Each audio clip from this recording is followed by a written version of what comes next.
வணக்கம். ஓஷோ உலகம்.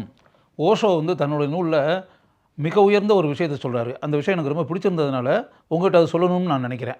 விஷயம் என்ன அப்படின்னா, இப்போ மிகப்பெரிய எழுத்தாளர், மிகப்பெரிய கவிஞர்கள், மிகப்பெரிய ஞானிகள், மிகப்பெரிய மேதைகள், மிகப்பெரிய பேராசிரியர்கள், மிகப்பெரிய குருநாதர்கள் இவங்களெல்லாம் சந்திக்கக்கூடிய ஒரு நிலை உங்களுக்கு வருதுன்னு வச்சுக்கோங்க. இவங்களெல்லாம் சந்திக்கக்கூடிய நிலை அவங்க கூடலாம் பேசிக்கிட்டு அப்படிலாம் இருக்கக்கூடிய ஒரு சூழல் நினைத்து பார்க்க முடியாத அளவிற்கு மகத்தான மனிதர்களை சந்திக்கக்கூடிய சூழல் உங்களுடைய வாழ்க்கையில் கிடைத்து அப்படின்னு வரும்போது, நீங்கள் அங்கே போய்கிட்டு அவங்க முன்னாடி உட்காந்துக்கிட்டு இருக்கும்போது, நீங்கள் உங்கள்கிட்ட இருக்கக்கூடிய திறமை இருக்குல்ல, இதெல்லாம் அவங்ககிட்ட காமிச்சிக்கிட்டு இருக்கக்கூடாது. அங்கே போகும்போதே நீங்கள் அவர்களிடமிருந்து எதையாவது பெற வேண்டும்.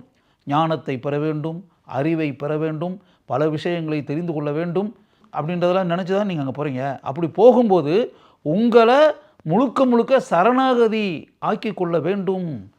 அந்த குருநாதர்களுக்கு முன்னால் அமர்ந்து இருக்கும்போது நீங்கள் இன்னும் சொல்லப்போனால் எதுவுமே பேசவே கூடாது, எதுவும் கேட்கவும் கூடாது. அவங்க என்ன சொல்கிறாங்களோ அதை அப்படியே கேளுங்க. அவங்க என்ன வார்த்தைகளை கூறுகிறார்களோ அதை அப்படியே காதில் ஏற்றுக்குங்க. அவங்க எப்படிப்பட்ட பெரிய விஷயங்கள்லாம் அவங்களுடைய வாயிலிருந்து வருதோ அதை அப்படியே மௌனமாக இருந்து கொண்டு, அமைதியாக அமர்ந்து கொண்டு எல்லாத்தையும் உள்ளே வாங்கி கொள்ளுங்கள்.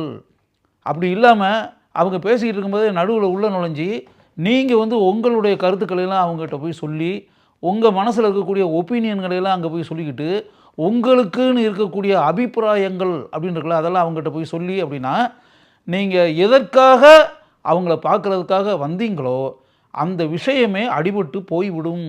அந்த இடத்துல என்னென்னா, நீங்கள் அவங்கள ஓவர்டேக் பண்ணி ஆக்கிரமித்து அவர்களுக்கு முன்னால் அவங்கள விட நீங்கள் உங்களை பெரிய ஆள் மாதிரி காமிச்சு அப்படின்ற மாதிரினா, அதனால் உங்களுக்கு ஒரு யூஸும் கிடையாது.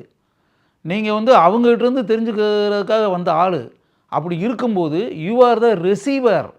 அவங்ககிட்டருந்து நீங்கள் ரிசீவ் பண்ணிக்கிறதுக்காக வந்த ஆள். நீங்கள் கொடுக்கறதுக்காக வந்தவர் கிடையாது. உங்களையெல்லாம் தாண்டி பல மடங்கு உயர்ந்தவர் அவர். உயர்ந்த ஞானி, மிகப்பெரிய ஞான கருத்துக்களுக்கு சொந்தக்காரர் அவர். ஞான நிலையை அடைந்தவர்கள் அவர்கள். அப்படிப்பட்ட மனிதர்களை சந்திக்கும்போது அமைதியாக, ஒரு மாணவனைப் போல அமைதியாக இருந்து கொண்டு நீங்கள் செயல் புரிய வேண்டும். எதுவுமே பேசக்கூடாது. அப்படி பேசாமல் அமைதியாக இருந்தீங்கன்னா அவங்க நிறைய விஷயங்களை சொல்லுவாங்க. நீங்கள் இதுவரை கேள்விப்படாத பல விஷயங்களை சொல்லுவாங்க. நீங்கள் இதுவரை எங்கேயுமே அனுபவித்திராத புதிய விஷயங்கள் உங்களுக்கு கிடைத்து நீங்கள் ஒரு புதிய அனுபவங்களை பெறுவீர்கள்.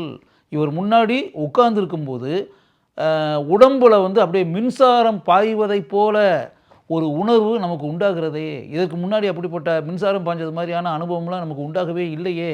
அப்படி உண்டாகுது அப்படின்னா அந்த அளவிற்கு மகத்தான சக்தி படைத்த மனிதர் நமக்கு முன்னால் இருப்பவர் அப்படின்ற மாதிரி என்ன உங்களுக்கு உண்டாகணுமா இல்லையா?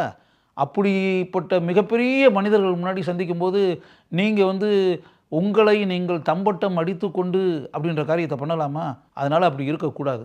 அதனால் நீங்கள் அமைதியாக போய் உட்காந்திங்கன்னா அந்த மிகப்பெரிய ஞானி, மிகப்பெரிய மேதை, மிகப்பெரிய அறிவாளி எவ்வளவோ விஷயங்களை உங்களுக்கு சொல்லுவாங்க.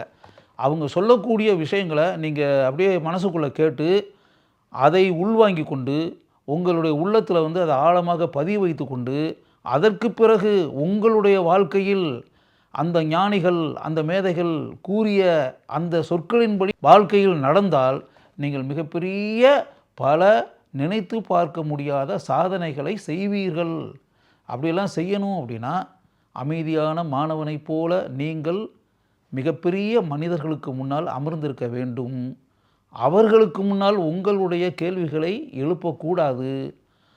அவர்களுக்கு முன்னால் உங்களை அறிவாளியாக காட்டிக்கொள்ள வேண்டும் என்ற நினைப்பு சிறிது கூட இருக்கக்கூடாது.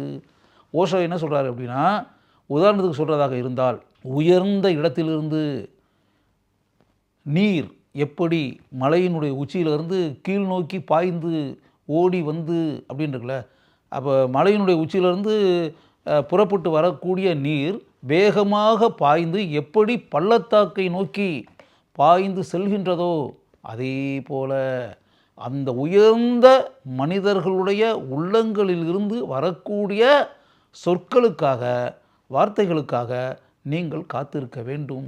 நீர் எப்படி பள்ளத்தாக்கை நோக்கி பாய்கிறதோ அதே போல மிக உயர்ந்த ஞான எண்ணங்கள், ஞான சிந்தனைகள், அறிவுத்தனமான அறிவை வெளிப்படுத்தக்கூடிய உயர்ந்த விஷயங்கள் நீரை போல உயர்ந்த அந்த உள்ளங்களிலிருந்து புறப்பட்டு கீழ் நோக்கி பள்ளத்தாக்குகளை நோக்கி பாய்ந்து வரும்.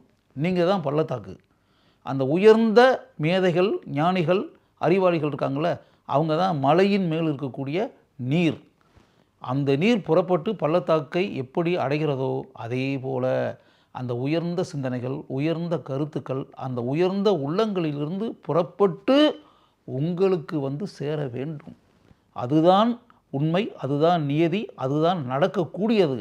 அதை அப்படியே நடக்க வைக்க வேண்டும்.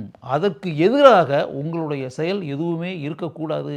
அப்படி உங்களுடைய செயல் இருந்துச்சு அப்படின்னா அதனால் பாதிக்கப்பட போவது நீங்கள்தான்.